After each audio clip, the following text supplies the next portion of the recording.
Small letter, ha?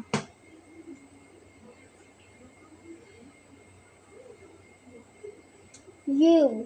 Mayroon small, liliit. Sundan mo kasi yan, oh. Ulit, erase mo. Sundan mo yung nakasulat.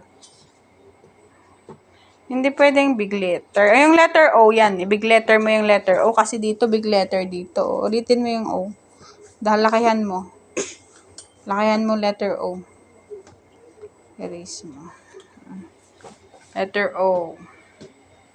Big letter, yan. Tapos small na ang letter na sunod.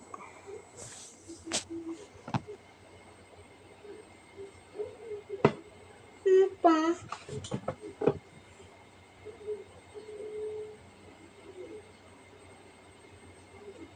Ano pa?